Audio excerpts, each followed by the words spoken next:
Hello world, hello everybody. I had this idea. Well, it wasn't really my idea. I stole this idea from Sean Avigno Sanders from the Poetry Box to do some videos. And I wanted to do some, but being busy, haven't done them. So I wanted to do one today. It's the first week of Advent. 4 weeks leading up to Christmas. If you go to a church, sometimes they'll have like a 4 candles that you light, one for each week, leading up to Christmas. And sometimes it's a 5th candle for Christmas itself. Those candles have names. There's like theme to them. So this first week of Advent is, sometimes it's called the Shepherd's Candle, sometimes it's called the Hope Candle. And it is a week dedicated to hope. There's plenty of darkness in the world. It seems like it gets darker all the time. I always love the idea of lighting these candles as part of Advent, and then of course with Christmas being so close to the winter equinox, then the world kind of takes over and it gets lighter from there.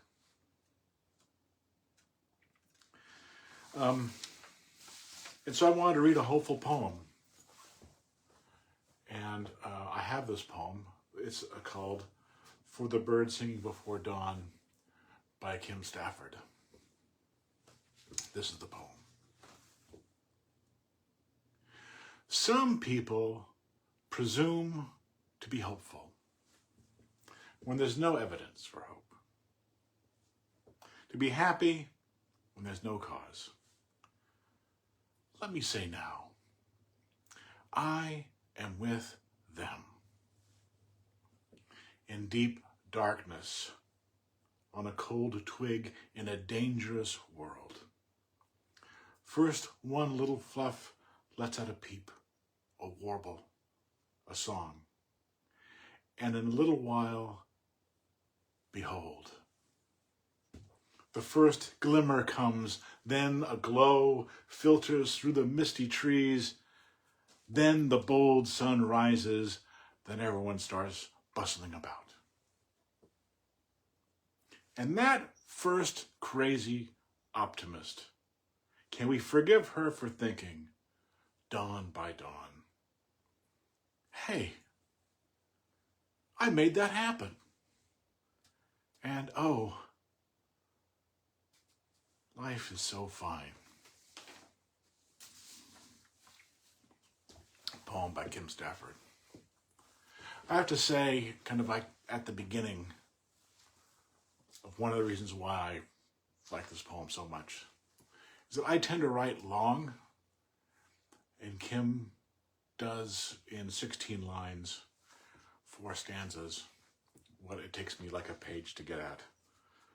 But I wanted to point out 3 things kind of specifically.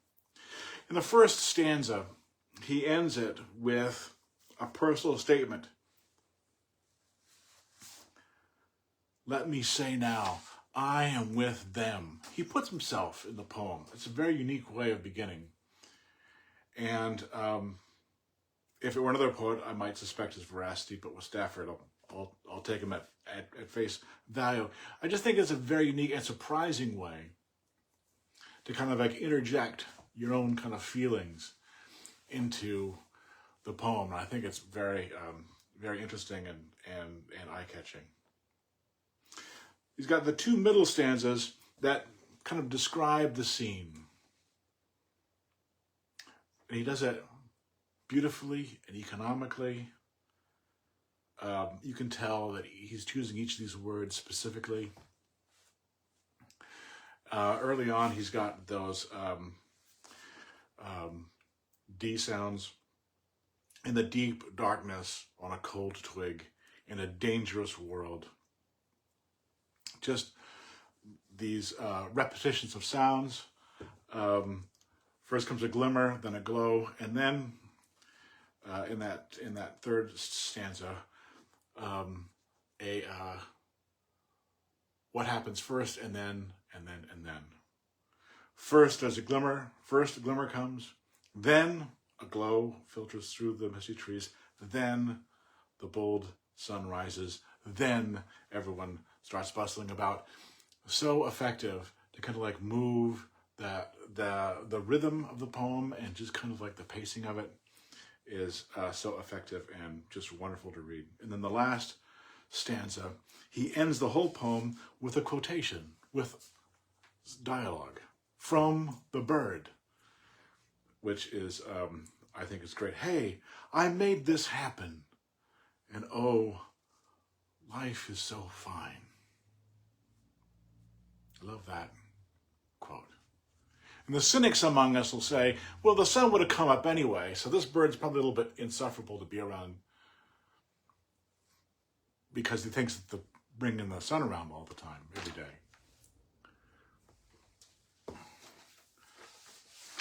And that's probably true. I don't know if it's true that the bird's insufferable, but it's true that the sun will come up anyway. But it's the second part of that. Life is so fine that even if the bird realizes at some point that she does not make the sun come up, it doesn't negate the second part.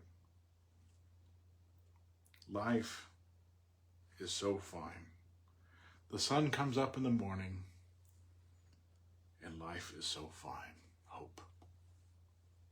Even when you are wrong, and the morning is dark and cold, the sun will come up, and life is so fine. Beautiful words from Kim Stafford. I put the link to it in the description if you want to read it. We'll see you next time, whenever that is.